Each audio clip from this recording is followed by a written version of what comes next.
Hi guys, today I've got another questions and answers video for you because I think it's been just over a month since I did my previous one, and as I promised to make one every month, it's the perfect time to do it. So I've got a few questions from you and let's dive right into them. So the first one came from Maya and she asked, how did you meet your husband, and do you have a favorite TV series that you're currently watching or that you used to watch? So first question, I met my husband online. So I often joke with people or my husband that literally my whole life is online, because I met my husband online, I met a few friends online as well, and now that I'm far away from all my friends and family, also all my friends and family are online. I also work online and my husband does too. So literally our whole life is online and everything we have is all thanks to the internet. And the second part of the question is my favorite TV series. So we don't have a TV and we've never had one, so we don't really watch TV series. But the only exception, actually two exceptions, that we made was one for Jackson Galaxy's Cat from Hell. We watched all of the seasons and every single episode because it's just amazing. For anybody who has cats, it's the most amazing thing ever. And we have 4 cats, so there's always something that we would like to learn, and we really learned so much about cat psychology. It's an awesome program. And then the second one that we watched recently was Stranger Things. So it's a Netflix series and we liked it so much that we watched it in 2 days. I think there were 6 or 7 parts and we watched them all because we love them so much. It's set in, I think, 1980s and it's kind of vintage looking. It's a bit of a horror movie, a bit of a thriller. The thing that stands out to me the most is the acting of the children, especially the main girl. It's just unbelievable. I think they're going to be amazing actors, so definitely check it out if you haven't already. So next question comes from Fractard Mama. By the way, I love her username and I already told her that. I think it's super cool. And she asked, do you think shirataki noodles with glucomanons are good for fructose malabsorbers? I didn't really know what shirataki noodles were actually until I saw this question, but I googled it and it seems like they're made of konjac, which is actually a sort of starch, and it has nothing to do with fiber, with fructose, so it should be perfectly safe for fructose malabsorption. And the next question she asked is, did you paint the picture behind you? That one there. No, I didn't paint it, although I paint, but I haven't touched any painting for 4 years now. That painting is painted by a friend of mine who lives here and I love it. It's totally my style and it suits our house, and that's why it's hanging there.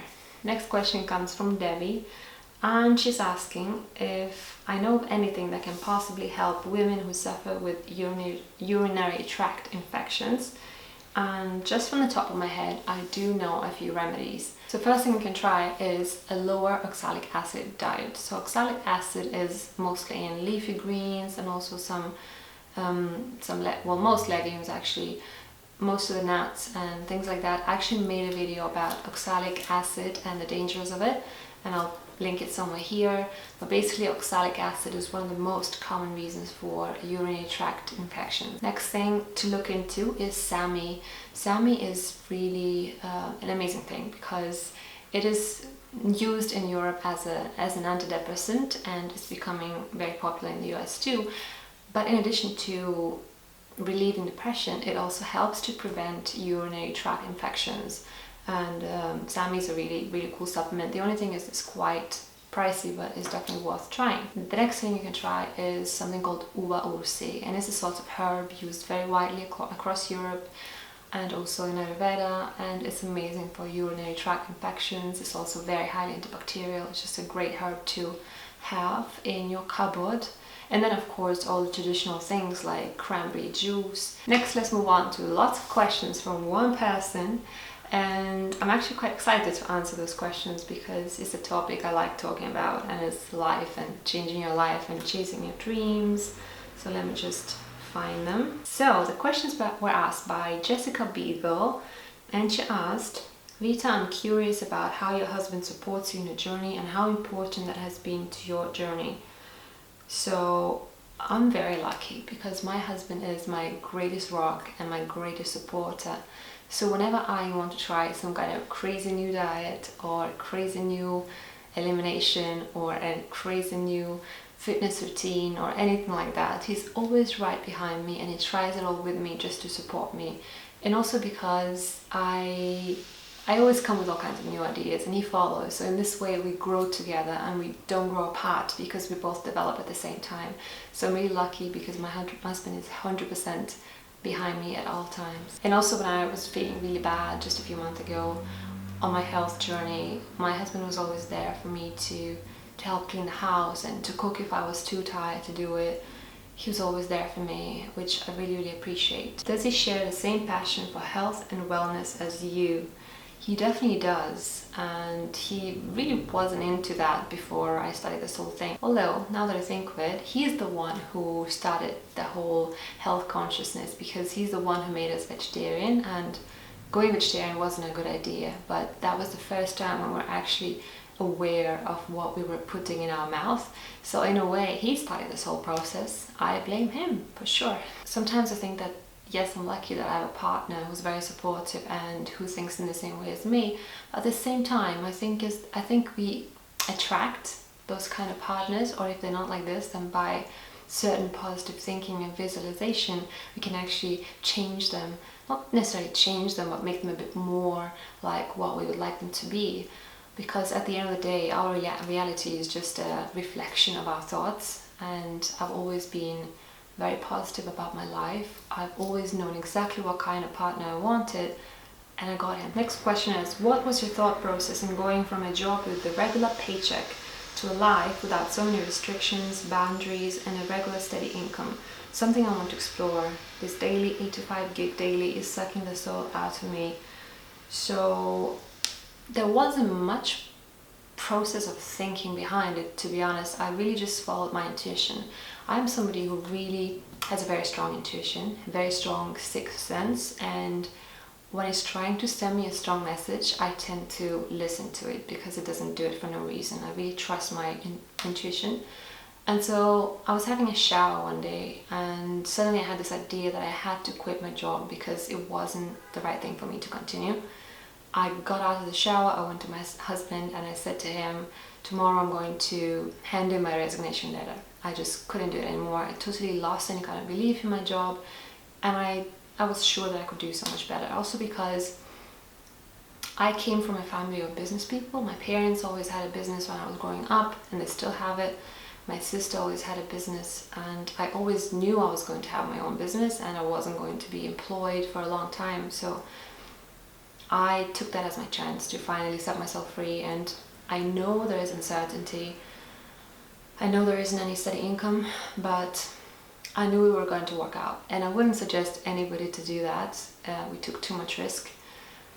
I think if you want to start your own business, something on the side, you should probably stick to your job and start doing something in your free time, maybe in the evenings. You should definitely not jump into the ocean and try to swim like we did because it's too risky.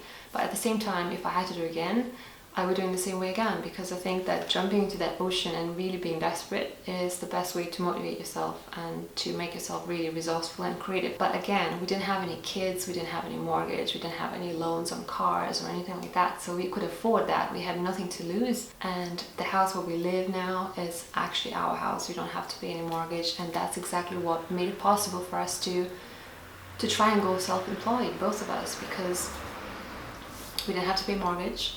So there was nothing to risk. We knew that we had a roof over our heads no matter what. We just needed to earn some money for food.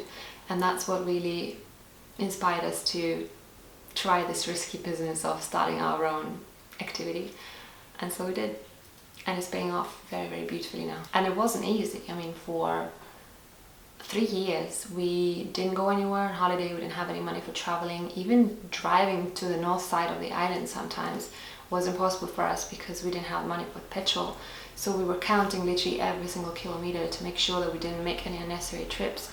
We nearly never went out to eat. We really calculated every single cent because we were really broke, but we had big dreams. So she said, I can guess that it's helpful to have a supportive spouse, but what did that journey look like? Did you have a solid plan? Did you just up and quit one day? Had you rebuilt your savings to have a cushion? Did you have to make adjustments and sacrifices to live on one income? So I already answered these questions pretty much. I just decided like that in the shower one day and took action and never looked back. And honestly, it was the best decision in my life. Yes, we had really hard times. We couldn't afford most of the things that my friends could afford, and I had moments, I will admit that I had moments when I was looking at pictures of my friends or talking to them and thinking kind of inferior, because they were making these amazing careers and having money and traveling and having families, and I couldn't even do that. I couldn't even think of having a baby because we had no money, no certainty in our lives. So I had those moments, but at the same time, I knew the purpose of my life and I knew what I wanted to achieve, and I knew that in the long term I'm going to have something that they will never have, and that's freedom. So we might have a similar amount of money in the future, but I will have my freedom and most of them won't. So that for me was that force that was driving me on to continue. Also because I really want my kids to grow up with me at home, with both of us at home, because that's how I grew up with my parents. And so my goal was always to make sure that we work at home so that our kids can grow up with us. How did you decide on what to do, what path to take? Well, I actually took my time. I had no idea what I wanted to do. So when we came here to Tenerife, for a while I was thinking that maybe I wanted to be a personal trainer because I really fell in love with exercising, and I knew I wanted to do something meaningful to improve people's lives somehow, to make a change in the world somehow, but I didn't know how to do it.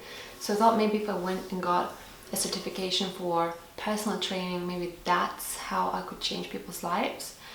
But then I realized that if I was a personal trainer, I would affect maybe the life of 20, 30, maybe 50 people, but not thousands, not hundreds of thousands. And that's how one day I decided to start a blog and YouTube channel, because in that way I could reach so many more people, and I just went for it. And last question is it paying off like you had hoped and anticipated? Absolutely. It definitely took longer than we thought, especially because we didn't have electricity for 13 months last year, and for that reason both my husband and I couldn't work as much as we wanted. So for me personally, I really lost a year, and in that year I could have grown my channel so much more. But at the same time I was also so sick at that time, so even if I'd had the electricity I probably wouldn't have been able to do much. So it's okay the way it turned out. I'm pretty happy with it. Things are really taking off now, and in both my husband and my business, so we're very, very happy. And this channel, it seems to be growing well, and I'm so happy about this little community that I've built. I love you all guys so much, and I really appreciate your comments and your love and your support. You are really like my friends, and I'm forever grateful to you for being so supportive to me. So I guess these are all the questions I wanted to answer today. There are no more for me to answer. If you have any questions for the next one in a month's time, then please leave them down in the comments and I will answer them very soon. Thanks for watching this video, and I'll see you in my next one. Bye.